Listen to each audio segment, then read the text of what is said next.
Previously on TVSins. Seriously, not to be the evil stepdad, but if you put on a puffy white shirt and declare your love for a 16-year-old, you're going to be swinging from the flagpole in your puffy white underpants. I have to wear it. The woman has orders for this shirt based on me wearing it on TV.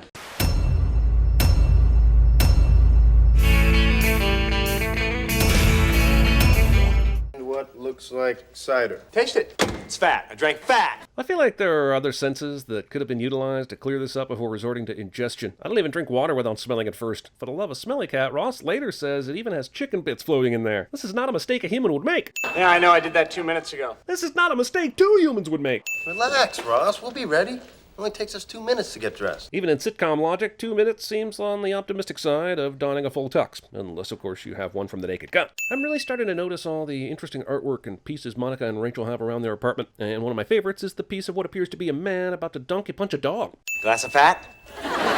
Multiple choice time. Glass of fat was A. What I drank daily when I was a teenager because my best friend tricked me into thinking it would give me the libido and girth of John Holmes. B. My college girlfriend's nickname for me during that short spell where I had an addiction to the Superman ice cream at Baskin-Robbins. C. What I used as part of my Clayface costume in 3rd grade and in turn ruined the plumbing of my house for the next month. Or D. My junior high nickname that I mistakenly thought people were spelling P-H-A-T. Chandler putting New York City fountain water in his mouth is 100% a sin. You know how many people urinate in there? It's not even the homeless. Like, every kid that can't find a porta potty in Central Park has contributed here. Hello. Hey. Whoa. Hang on, I thought this episode was titled The One Where No One's Ready, but Ross and Phoebe are clearly ready to go. And it only takes her a second to correct the future hummus stamp. So that's a full third of this group, and this title is a lie. You know what? It doesn't matter. For once, I agree with Melman here. One of the biggest problems with situation comedies is that they so quickly run out of the situations that they resort to this guy gets mad at another guy because he took his seat that isn't special in any way, and they have to leave in 15 minutes anyway nonsense. Good thing the comedy part works, because this situation part certainly doesn't.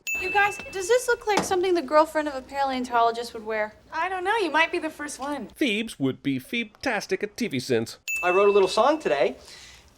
It's called Get Up. Weirdly, Chandler rips off a Harry Nilsson hit song, but also predates Russian Doll's theme, so I guess we'll call this a wash? Still a sin, though. Older no! CinemaSins fans when a video drops on a Saturday. Oh my God, you rotten boys! There's no way this launch resulted in this much dip on Phoebe's dress. I'm not even sure you could launch that much hummus off a Frito if you try. That's like porn star levels of hummus right there. So should I call him back? No! No! 67% of this series is Ross, Joey, and Chandler saying no in unison. I'm so comfortable. Me too.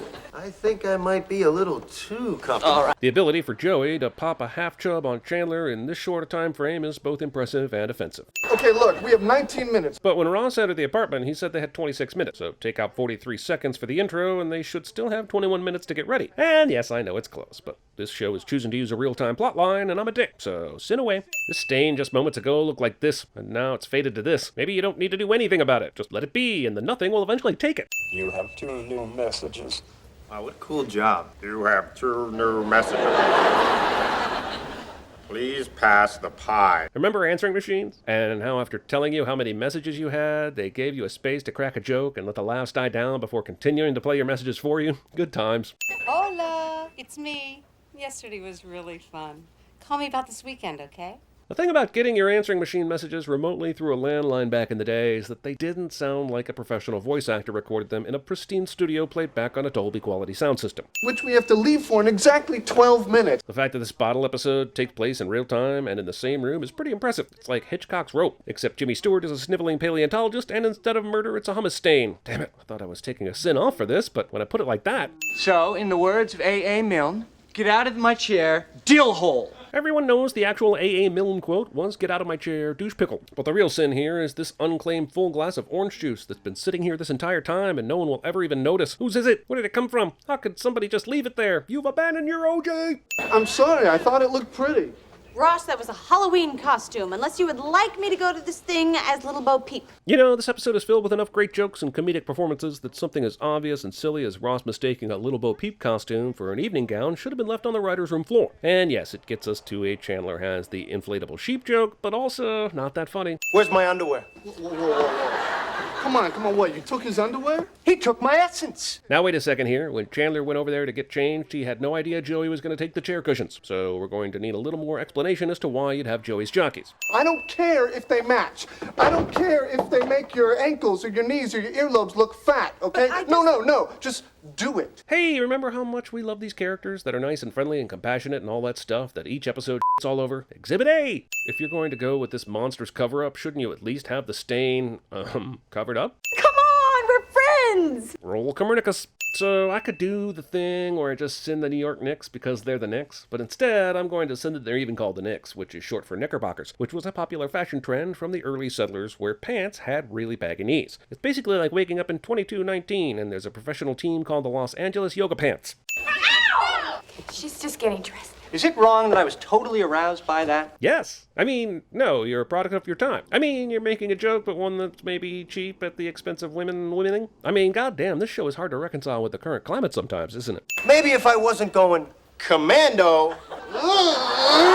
Okay, but to be fair, that only affects the bottom item of clothing. And even so, washing machines are a thing, right? What can I do to show you how much I want you to be there? You could drink the fat. Aha! I knew that was going to be Chekhov's fat as soon as Joey pulled it out of the fridge and let it set out on the table the entire episode. I think you should drink the fat. And I think this is the point I realized I didn't want these two to actually be together, because he's a needy, codependent stalker, and she's a cruel and immature narcissist. But you all just continue on with your Ross and Rachel shipping, like these two wouldn't destroy each other within the first 5 years of marriage. No! Richie's creamiest fat in the world. Fat of the land. All right, they got water, orange juice, and Some purple stuff, OJ, cola. I'll take one. Oh, yeah. All right, Ross, I just have to do one thing really quickly. It's not a big deal. Get on your feet, or I will unscrew your head and down your neck! What gets her hummus? He's got nothing! You got nothing! She must have that caller ID thing. You should get that.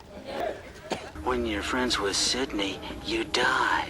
Well, these friends don't have to, Sydney. You were gonna drink the fat. You like me!